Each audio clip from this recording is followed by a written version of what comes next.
I'll never forget the moment she said it. We were sitting across from each other at our usual coffee shop, the same place we'd laughed and dreamed about the future 100 times before. But this time, her voice was cold, rehearsed, almost businesslike. She stirred her latte slowly, avoiding my eyes, and then casually dropped the bomb. I think we should take a break. At first, I didn't even process it. A break? Like a pause button? I laughed nervously, thinking she was joking, but she didn't smile. She just tapped her nails against the cup, her expression flat, as if she'd been waiting for this moment. My chest tightened. What do you mean, a break? I asked. She sighed, like I was the one being difficult. You know, just some time apart. I need space. I want to explore, see what else is out there. The words hit harder than any punch. All I could think was, after everything I've given, after all the loyalty, this is what I get? She couldn't even look guilty. She looked relieved, like setting me aside was as casual as returning an old jacket. The humiliation burned. Around us,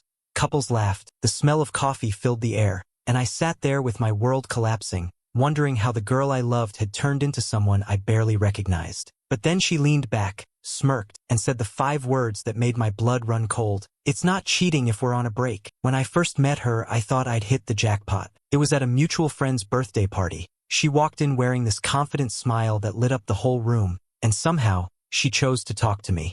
We spent hours laughing, swapping stories, and before the night was over, I was hooked. She had this energy that made me feel alive, like I was the luckiest guy in the world. In the early days, I bent over backward just to make her happy. I picked up extra shifts at work so I could afford nice dinners, surprised her with little gifts I could barely afford, and even helped her mom move when no one else showed up. Every sacrifice felt worth it because I believed she was the one. Looking back, though, the signs were always there. She would sometimes dismiss my opinions in front of her friends with a laugh, as if I was the punchline. She constantly chose nights out over time with me, and if I questioned it, she brushed it off with, "Don't be so clingy." I remember the way she'd flirt just a little too much with waiters or random guys, then roll her eyes when I pointed it out, saying I was being insecure. But I told myself relationships weren't perfect. I believed love meant overlooking flaws, being patient, giving second chances. I was loyal to a fault, convincing myself that her behavior was just part of being young and carefree. I thought these little red flags were harmless, but soon,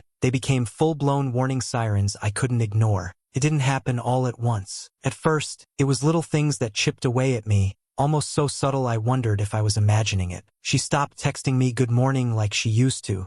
Our nightly calls got shorter, her voice distracted, like she was already halfway out the door. When we were together, it felt like she was somewhere else, scrolling her phone with that secretive smile, while I sat across from her wondering who had her attention. The worst part was how she treated me in public. With her friends, I was invisible. She'd laugh with them, share inside jokes, and if I tried to join in, she'd shoot me that look, like I was embarrassing her just by existing. More than once, I caught her introducing me as just a friend, brushing off our relationship as if it wasn't serious. On social media, she posted pictures of every party, every girl's night, every brunch, but not one of me. When I asked why, she shrugged and said, "I don't want people all up in my business." Yet somehow, her business always included pictures of her with guys' arms slung casually around her shoulders. I tried to talk to her about it, but every time, she twisted it back on me. "You're paranoid. You don't trust me. Why are you trying to control me?" It was like banging my head against a wall. She made me feel crazy for noticing what was right in front of me.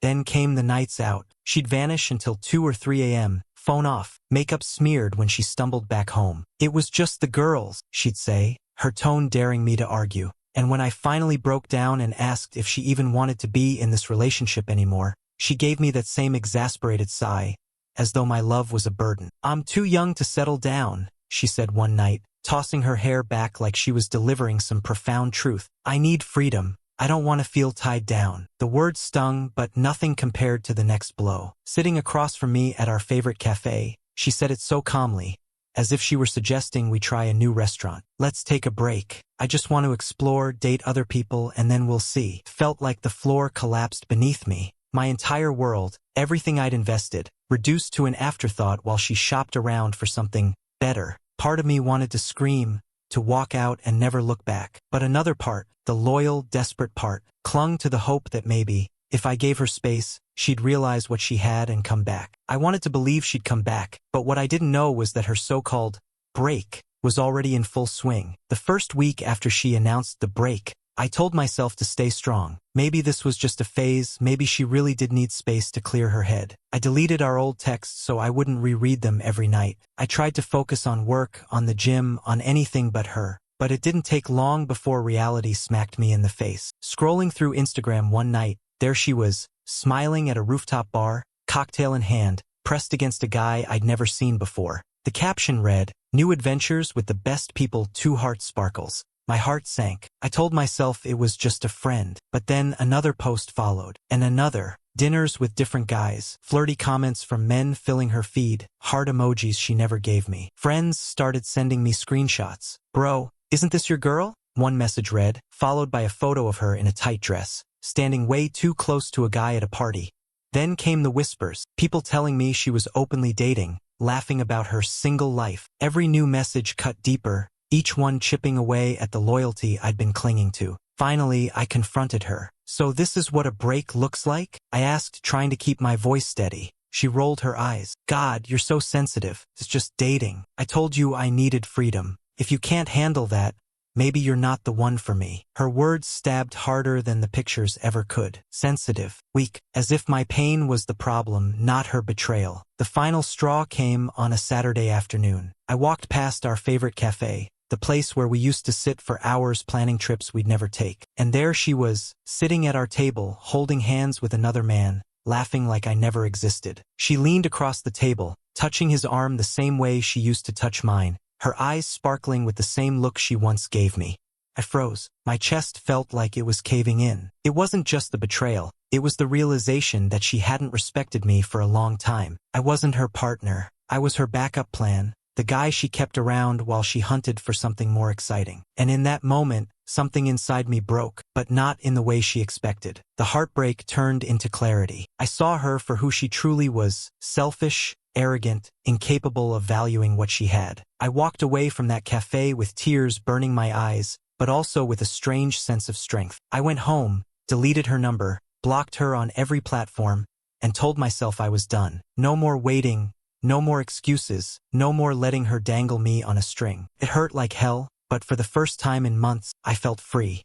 And just when I thought I'd finally moved on, she came crawling back. It didn't take long after I cut her off for the calls to start. At first, they were just a couple of missed numbers late at night. Then came the texts. "Hey, I miss you." A few days later, "Can we talk? I think I made a mistake." By the second week, my phone was blowing up with paragraphs about how what she'd done was just a phase, how she'd been confused, how she suddenly realized I was the only one who truly cared. Reading those messages, I felt nothing but a hollow kind of amusement. Where was this energy when I was begging for respect? Where was this love when she was holding another man's hand at the cafe we used to call ours? The old me might have jumped at the chance, but by now I had already started moving on. I was spending more time at the gym, reconnecting with friends I'd neglected, even feeling lighter just walking through the day without the weight of her games dragging me down. When I showed the texts to my closest friends, their reactions were unanimous. "Don't you dare take her back," one of them said, slamming his fist on the table. My sister laughed when she heard. "Of course she wants you back. The new guy probably dumped her. Don't be her plan B." And if this were a Reddit post, I know exactly what the comments would have said. Classic manipulation. She only came back because the other guy dumped her. Bro, you dodged a bullet. She's not sorry she hurt you. She's sorry she lost her safety net. Break equals breakup. Always. Never let someone treat you like a placeholder. Every voice around me echoed the truth I already knew deep down. She wasn't coming back out of love. She was coming back out of desperation, because her little experiment in freedom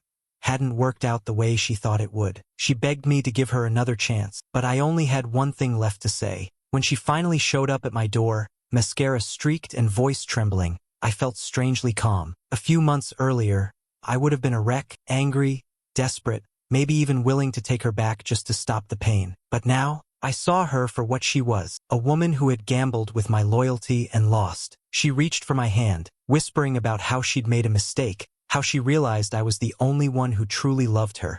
But I didn't feel anger anymore. I didn't feel longing either, just a quiet, steady clarity. I looked her in the eye and said, "You wanted freedom, now you have it. I'm not your backup plan." Her face crumpled, and for a moment, she tried to spin it again, promising she'd change, begging me to just give her one more chance. But I'd finally learned that love without respect is nothing more than a chain, and I refused to let myself be chained anymore. As I closed the door behind her, the weight I'd been carrying for months finally lifted. For the first time in a long time, I felt relief, not because she was gone, but because I had chosen myself. I wasn't angry, I wasn't bitter, I was free. Walking away wasn't just about leaving her. It was about reclaiming my dignity, my peace, and my future. And if there's one thing I've learned, it's this: don't let anyone treat you like an option. When someone shows you their true colors, believe them the first time. Respect yourself enough to walk away, even if it hurts. She thought I'd wait forever, but I chose myself instead.